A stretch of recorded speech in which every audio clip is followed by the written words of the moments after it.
But the father is not going to run to the child first. The father is going to run to the danger and get rid of the danger. And both are safe. And then both are safe. Both are important, both are needed. So we need to approach that conversation from that perspective. The other day, I saw this man there, and I was like, I have to have this man. I have to have this man. Because we are the ones that are 4 times more likely to kill ourselves. We have 4 times the rate of suicide. We're the ones that have the highest levels of homelessness. We are the ones that have the highest levels of, self-harm, right? Drug addiction. We are the ones that have the highest levels of crime. It's not just about even, of course, there's the issue of the norms, but the biology itself is that boys are delayed. Boys develop, their brain takes longer to develop than girls' brains. It's science, it's there. It's not something that we made up, it's true.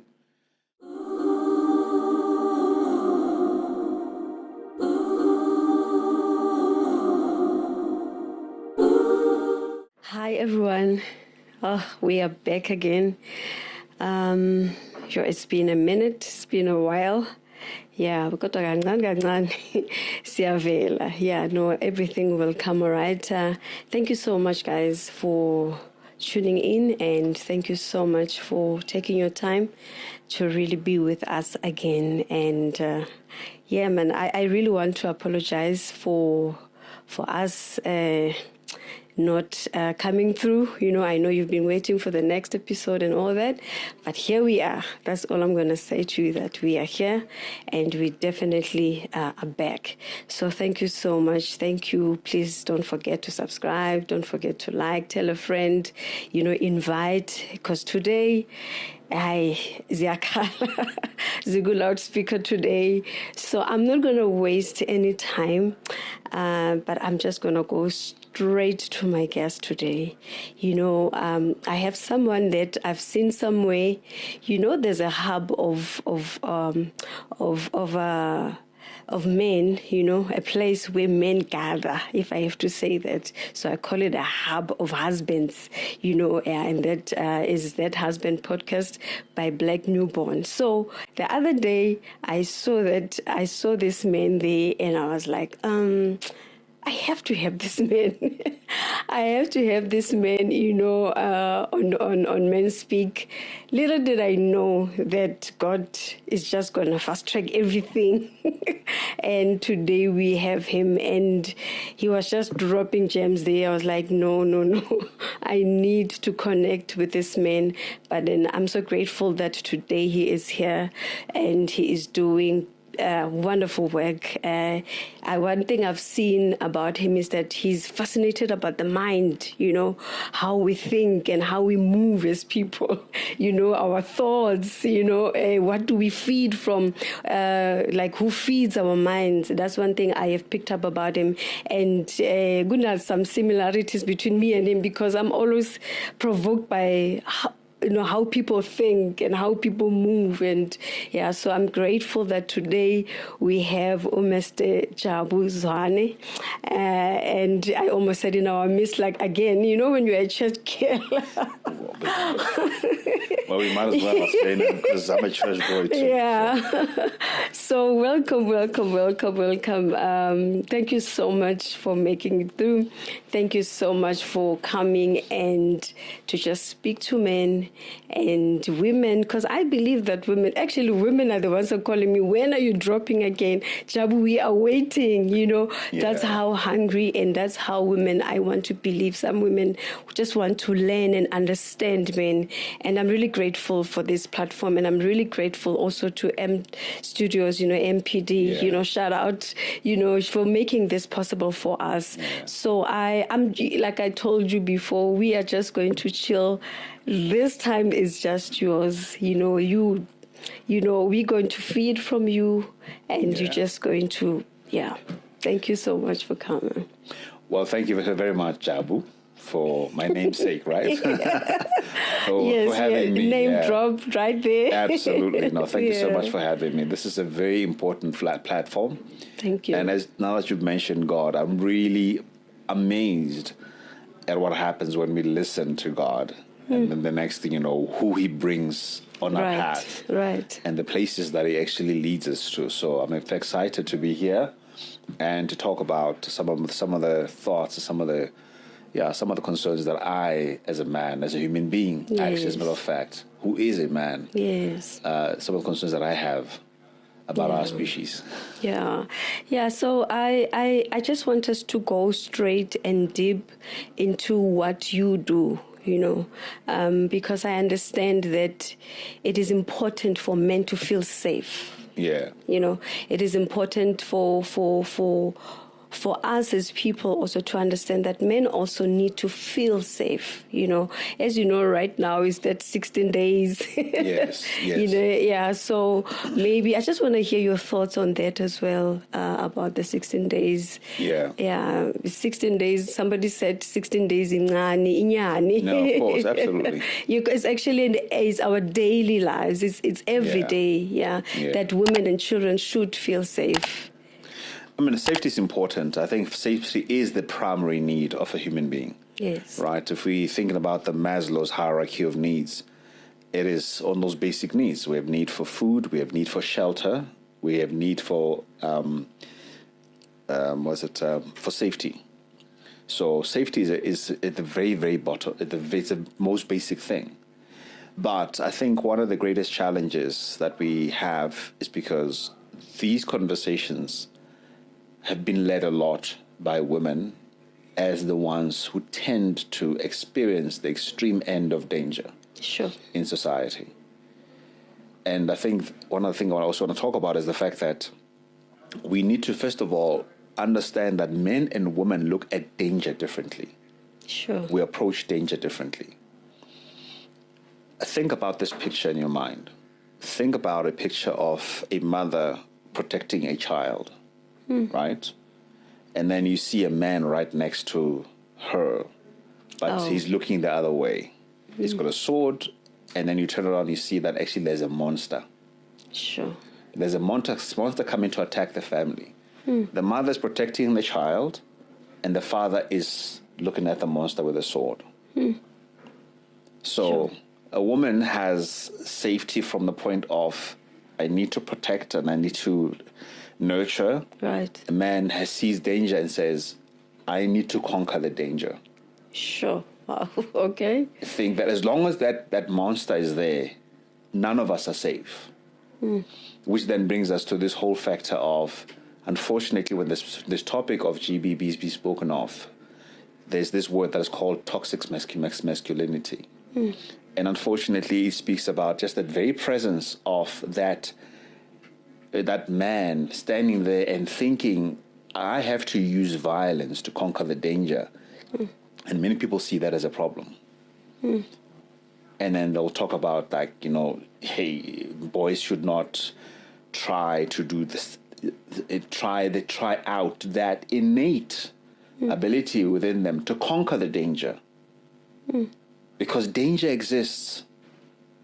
Danger exists whether we want to admit it or not. Danger exists. It exists in the form of human beings. It exists in the form of natural disasters. It exists in the form of whatever is in the environment. Somebody needs to be able to tackle that danger. When the snake comes into that house, when a wild animal goes loose, when natural disaster hits, somebody needs to be able to use their physical strength to remove the danger so that we can be safe. And that is normally the man that is supposed to do that. And so a man looks at danger and says, I've got to get rid of the danger. I've got to equip myself with an ability to protect myself, protect my family, but not only that, but also go out and tackle the danger. The innate, and I could be wrong, and I don't want to speak on behalf of women, but what I've observed growing up is that a woman looks at danger differently. The woman would first run to the child to protect the child. But the father is not going to run to the child first. The father is going to run to the danger and get rid of the danger. Then both are safe. And then both are safe. Both are important, both are needed. So we need to approach that conversation from that perspective and understand that we are wired differently.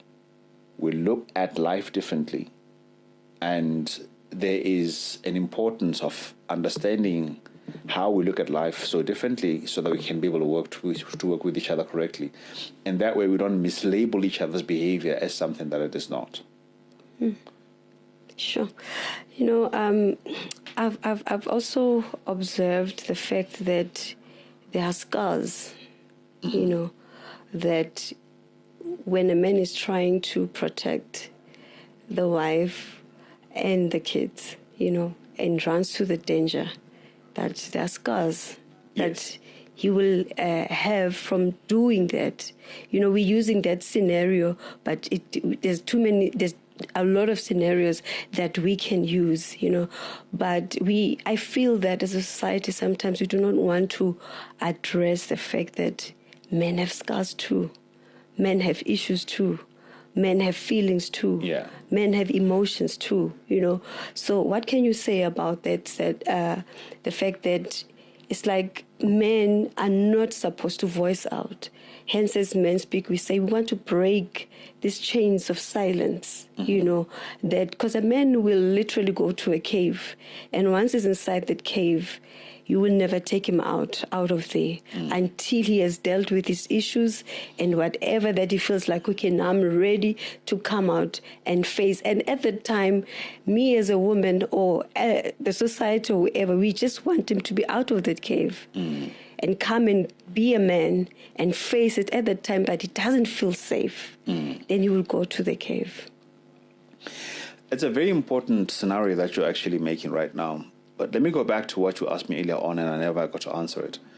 I agree with the fact that there needs to be an awareness, like 16 days of activism.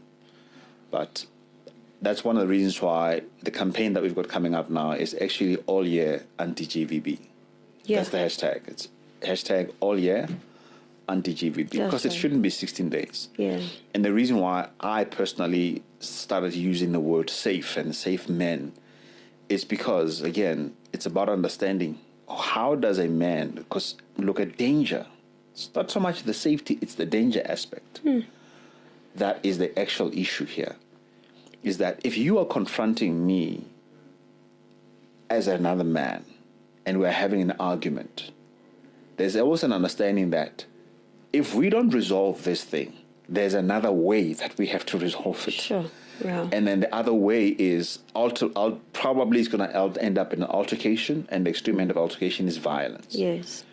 Because that's how we look at and that's how we understand disagreement. Now, when you are approaching me and then you are my wife and we are yelling and screaming, I understand that. That's why I need to pull myself from the situation. All right. And go into my cave to calm myself down. Because if I stay there and it continues to escalate, the danger keeps on increasing and increasing and increasing. And that's why it's important for when the tensions rise up to allow for the tensions to go down, so that we can calm down and we can engage only when we are ready to engage. And I understand it may create anxiety because you want to have the situation sorted out. But the thing is that when the tensions are high, nothing is going to get sorted out. Yeah. Because emotionally, neither one of us are in the right place to engage with the situation.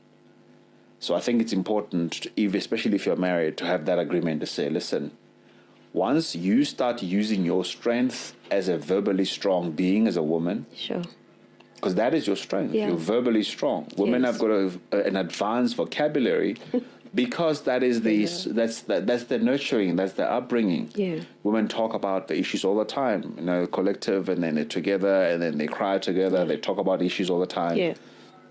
Unfortunately, there's a point where a boy is growing up and the boy is being judged for his inability to communicate. Sure. Right? And then he doesn't get to develop. He doesn't develop as communication-wise. The research that comes out is very clear that boys take much longer to develop linguistically than girls do. Yeah. And it's not just about even the sight, but it's also about even the biology. Oh. It's not just about even, of course, there's the issue of the norms, but the biology itself is that boys are delayed. Boys develop, their brain takes longer to develop than girls' brains. It's science, it's there. It's not something that we made up, it's true. And unfortunately, then they suffer a lot in their development around communication, where they get judged, where they're speaking softly, they're told to speak up, and when they speak up, they're told not to yell. And it's like, okay, do I speak up or do I not speak up? The balance now. You know what I mean? Because the moment that a boy starts to show any kind of high energy, because it is potentially viewed as potentially dangerous, then he's got to be calmed down, right? And when you push him down, he learns that also means that I'm not allowed to speak up. I can't speak up about my emotions, because if I speak about my emotions, then I'm acting like girls, and that's not a good thing. And part of my makeup as a boy is that I need to toughen up, to take things, not complain a lot about stuff. And that also suppresses their linguistic development. So by the time that we are adults, we learn a couple of things that we learned from our fathers. What did we learn? Sure. We learned that you don't talk about useless things. You only talk about important things. What's that? Discipline. What's that? Providing. Oh, yeah. You know, only important things. Your father was called in for important meetings. You know, there's a family meeting, then the father gets called in to come and speak. And even there, the father says 1 or 2 or 3 words. That's it. It's over. It's done. So you get to learn that men should have few words. And if they have a lot of words, they're starting to exhibit femininity. And femininity is a negative trait. It's a... For men. For men. For men, it's a negative trait. And that's why then, when it comes to this whole issue of, you know, that you were mentioning about the cave, it's going back in there, collecting your thoughts, so that when you're out there, then you're able to manage yourself correctly and not be dangerous. Sure. And I think it's important. Sure. Yeah. It's a lot to take in. For men, because there's a lot of expectations. A lot is expected from a man. A man just have to always have it together, and it doesn't happen that way. And that is not the reality of a man every day. So you do have those times where you just feel like, today maybe like I don't want to talk, and when you are like that, then udiniwe, or you don't want to talk, you just want to be there, and people must just always beg you to speak, and so on. There's a lot of negativity that as society we impose on men, and myths, and say things that are not true. Hence this platform is just here to say, you know what, let us learn, and let us understand how a man feels. How is it to be a man today? How is it to feel safe as a man today? So I would like us to go back to the safety part. Yeah. To the safe space. Do men have a safe space where they can go? As women and children, we have a lot of places where we can go. Where we can just be isolated, and we are there and we are safe. But today, if a man feels not safe, where can a man go? Who can a man speak to? Is the church safe? Do we have safe communities, do we have safe environments, where men can go to? Is there such a thing? What is it that a man should do to feel safe? What is it that a man can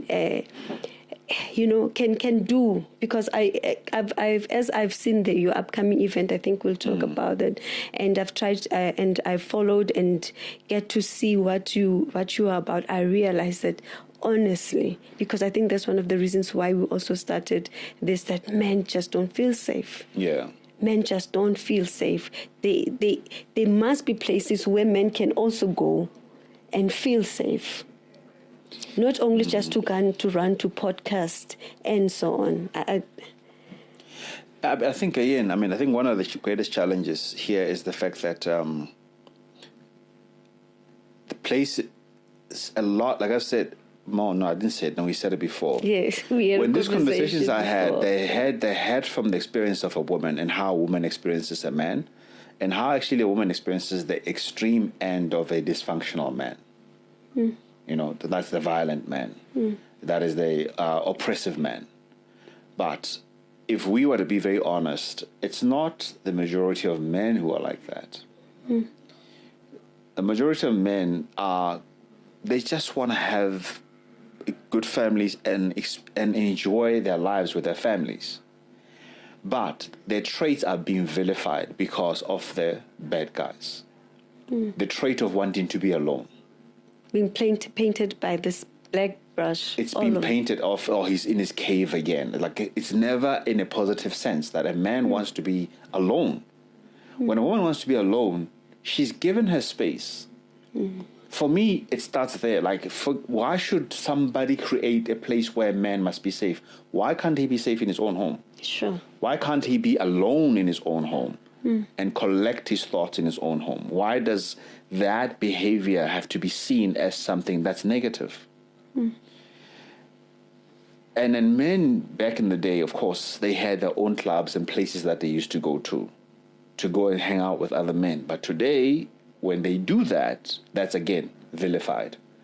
Why does it vilified? It's vilified because we know probably that's where sometimes they end up, bringing girls, and infidelity comes into the play, and alcohol comes. But the need for that kind of social activity is important. It's still there, regardless of who has ruined it. It's still there.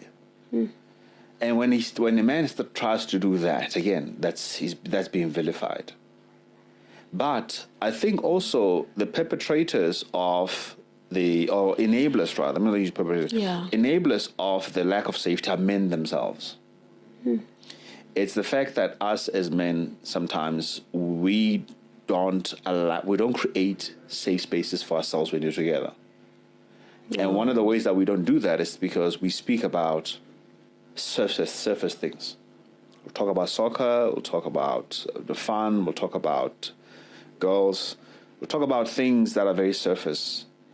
And we don't want to show, other men where we are at. We don't feel safe with other men. So let's say if you've got a group of friends and you're talking about the problem, and maybe they laugh at you because of the problem that you've got. Like, we can be very crude. When another man is talking about something that we're not experiencing, that we all fear, and then we laugh at them. And then we create that lack of safety ourselves. And I think it's a societal problem, but it's not just a societal problem, but it's also a men problem. Is that we need to make it safe for us as men to talk about these things and not detach ourselves from society because we're part and parcel of society, and not pass it on as the responsibility of women because they're doing what they can for themselves. When the danger of societal norms,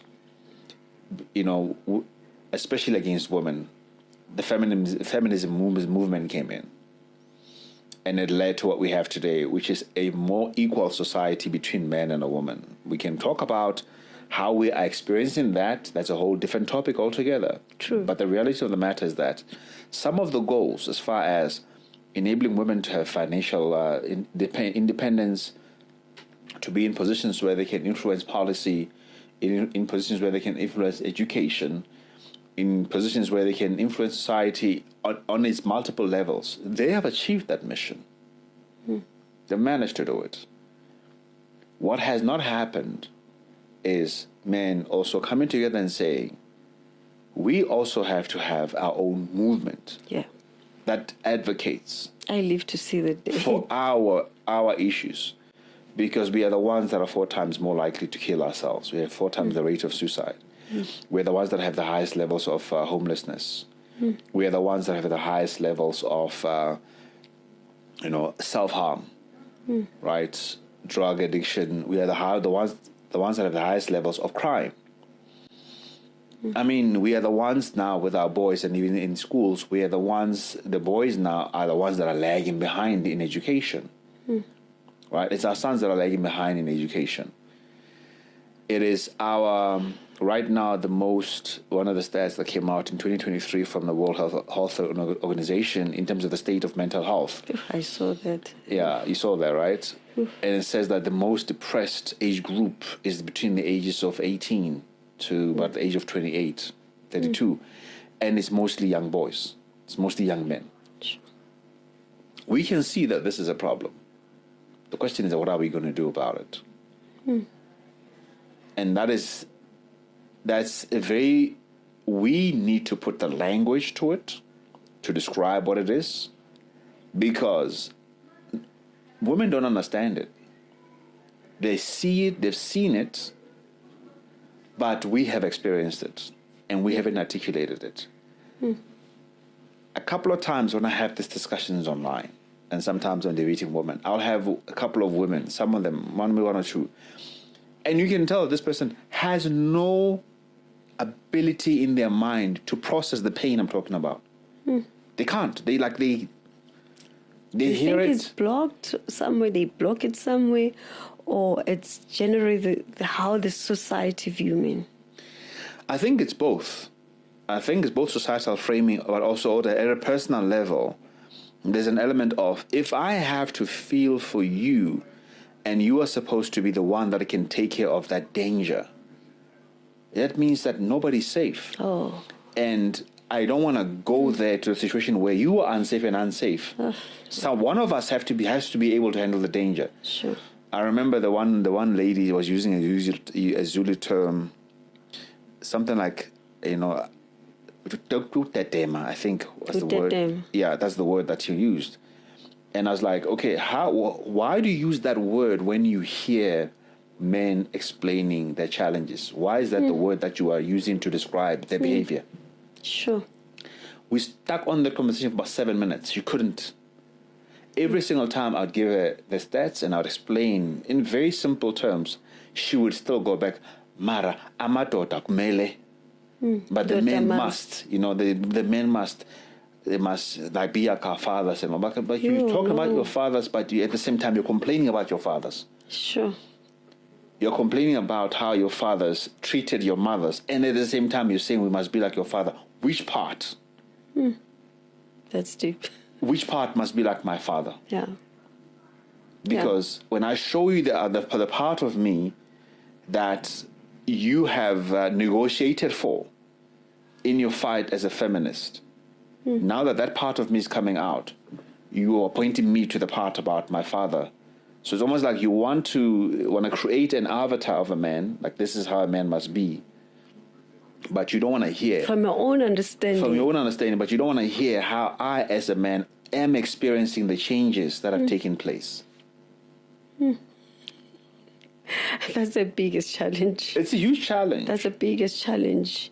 Hence, I always say that it's time for us to listen. To be honest, and I know they're going to kill me for this, but it's time for us to literally just sit down and just give men an ear so that we understand exactly what is going on, because these assumptions and conclusions, that we take where men are concerned, really they are just delaying us and derailing us. Because at the end of the day, you're the one who's living inside those emotions. Therefore, you cannot explain them. Therefore, you cannot even take us to a point of understanding, because I'll be speaking from a woman's perspective, but you speak from, it's the acceptance of understanding that men have emotions too. We do have emotions, and we express emotions differently. That's true. We express them differently. We feel, probably feel deeper in many instances, but we express them differently. When I listen to my wife tells me there's a problem, the empath in me pours out and wants to what? Protect. Oh, it kicks in. And a protection is an action word. So in my mind, if you're telling me about the finances, I'm thinking, okay, I need to go work harder. That's the same empathy, but I'm going to express it differently. I'm going to go out and I'm going to go work. I'm going to work 12 hours. You, in the meantime, you are thinking, I'm worried about this thing and I need you to be present to comfort me. But as much as I would want to come and sit there and comfort you, this thing is in the back of my mind. And as long as it is there, I feel like I am wasting my time. I feel like I'm waiting for the danger, and the day is approaching. And my golly, the day approaches at the end of the month. Well, how do you look at me? Sure, it's a failure. You were happy that I was with you and I was comforting you. Yeah. But now the month end has come.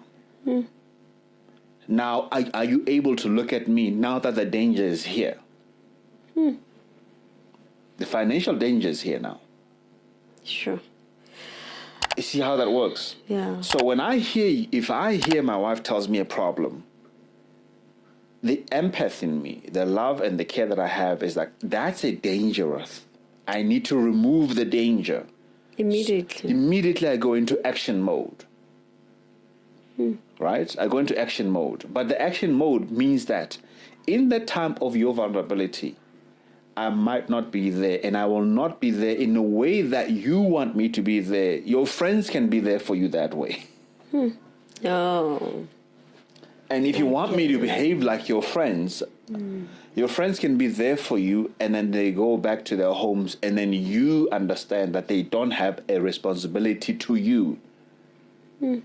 But you know that, and I know that I've got a responsibility to you. The other challenge is that it's precisely what you were saying, actually, that I think that as women, we do not know how to differentiate responsibilities, when it comes to men, friends. I just want us to stick there. Yes. Because it's true that I'm going to expect you to be with me 24/7. It's the same thing as if I get to marry an entrepreneur. Yeah. Marrying an entrepreneur. You must have a liver. As a woman, you must have a serious liver. Because that man is hardly going to be home. And the lifestyle also that as women we want to have, the grams, the IG, lifestyle and all of that, and you want to impose on this man. I'm telling you, you see how young they are. But I'm telling you right now, they are most probably having a problem that there's a bag that he needs to buy. When they are out, there's a certain type of alcohol that they need to buy because somebody needs to flaunt on Instagram and on socials, that me and my man, we got it together. And unfortunately right now, it's starting at an early age. Then it tells you the type of women and families that we're going to have, because now we're going to live for people now. And that's the biggest problem if you're a couple and you have to live like that. So I feel that we struggle to really understand that a man needs to go out there to work. And sometimes that's your safe space. I see how men are at work, and I see them, how they are in their homes. You find that they are more comfortable outside than inside. So if we can get to a point of really understanding that if a man is not there, it doesn't mean Guti, he doesn't want to be there. But there's this certain, what did you call it now? An emergency that he needs to attend because of what you have said. Sometimes you speak, but you don't know what you have said. But you heard what you heard. Let's take that very same example again. Like, I've seen this happen a lot, even with my wife, but I've seen it also happen just in general. That, let's say, when a man speaks about the troubles that he has at work, the woman almost goes into panic mode. When he's just basically sharing, like, listen, sometimes I say to my wife, listen, I'm sharing with you what's going on so that at least I don't surprise you. I don't want to surprise you when things don't work out. I'm sort of and that's a safe space that you are creating. I'm trying to create the safe space, but a lot of times when I talk about trouble, it's almost like, okay, things are going to fall apart. Sure. And then it goes into a panic mode. Now, as a protective person, then I start not telling you because I don't want you to go into that crazy panic mode. Yeah. But then that means that I'm suffering in silence. That means that I'm having to do things in the background. I'm having to do things in secret and not while I'm protecting you from that. And ultimately find that that's the reason why some men end up taking personal loans. In private. They're doing all of these things in private and engaging in dangerous behavior because when they try to tell you what's going on so you can support, so you can be there and say, baby, Xolunga. Don't worry, God has got covered. Let's sit down. Let's sit down. Yeah. I'm proud of you. Keep doing what you're doing. Yes. How can I help? How can I help? Yes. If you start going to panic mode, you start panicking when I'm even just sitting and relaxing because you're thinking, Kanti, Awen's Luto, you said, Uguti, this is going to happen, Kanti wenzandla. Sure. Type of thing, right? Yeah. And here's what happens. Like you got that situation, and you're in a situation where everything's going well, I'm 17. And because everything's going well, I'm 17, and you're getting what you're supposed to get, then you want him to be at home.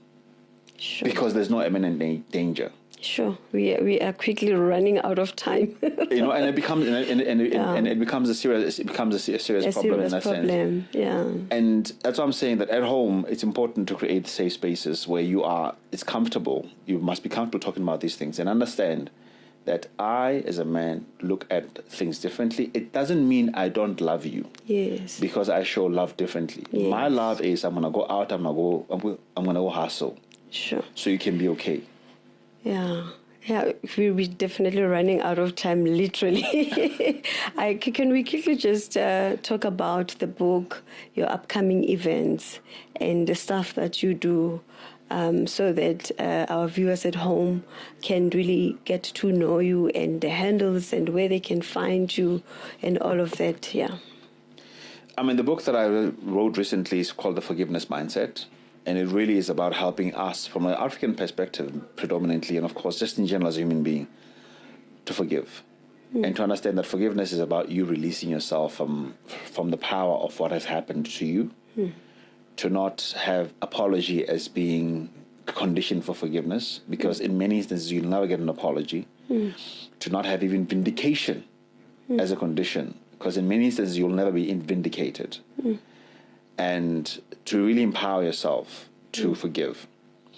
And especially if you know, if you're an empath, sometimes you have allowed people to treat you a certain way, then you have to self-forgive. There's an assessment in there as well you can take for forgiveness. But then the last part of the book is about healing from and dealing with workplace trauma.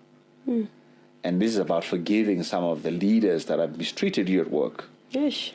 So that when you do eventually become a manager, you don't become like them. Yeah. You don't, because if you don't replace unhealthy behavior with healthy behavior, you're gonna repeat the same kind of patterns as well. Right. So the whole idea is to really help to understand that forgiveness is actually a very powerful exercise of your rights as a human being and of releasing yourself from the power of actions from other people. Sure. That's powerful. I got the fact that you get to know this man is about us fixing our minds, and renewing our minds, because I think as Christians as well, we know that the renewal of the mind is through the Word of vital. God. Yes, and it's important. Also, just reading and finding out how to really get rid of all these bookies that lives in our minds or in our heads. It's very important. So there's a beautiful event that is coming out. That you guys are busy with. So the book. Where do we find the book? On forgivenessmindset.com. Okay. So there's a website, forgivenessmindset.com. Okay. Or you can order at forgivenessmindset.com. Okay, all right. No, I think we'll just put that up out when, yeah. And then the event that's coming. It's happening on the 12th of December. It's titled "Be Safe, Be a Safe Man," and it is really about, of course, in line with the 16 days of activism. So we're going to be online on TikTok live. Oh, that's nice. And then we're going to be running from 9 o'clock in the morning to 9 o'clock in the evening. Multiple speakers. We're going to be broadcasting on different platforms, but also we're going to be shooting up, converting those conversations into podcasts. Oh. So the idea is to try and reach 50,000. Audio podcast or? Yeah, a segment podcast is going to be coming up soon. So we're just basically working out the details now. We're going to take all those recordings, put them on the podcast from those different people. And it's really about that. It's about men communicating their experiences and contributing to the conversation so that when the conversation is had, our language is part of how things are being described, the way that we describe them, the way that we experience them, you know, so that we don't continue to insist on the word, for example, vulnerability so much. Yeah. I find that men respond better to transparency, not vulnerability. Yeah.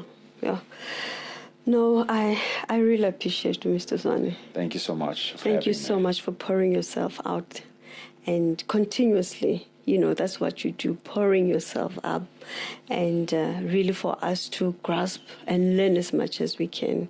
You know, there are women who just want to do better. Yes. You know, there are women who understand that this era, if we don't do something, we are just a troublesome nation. Yeah. And we really need to do something about it. Thank you so much. Keep on doing what you do.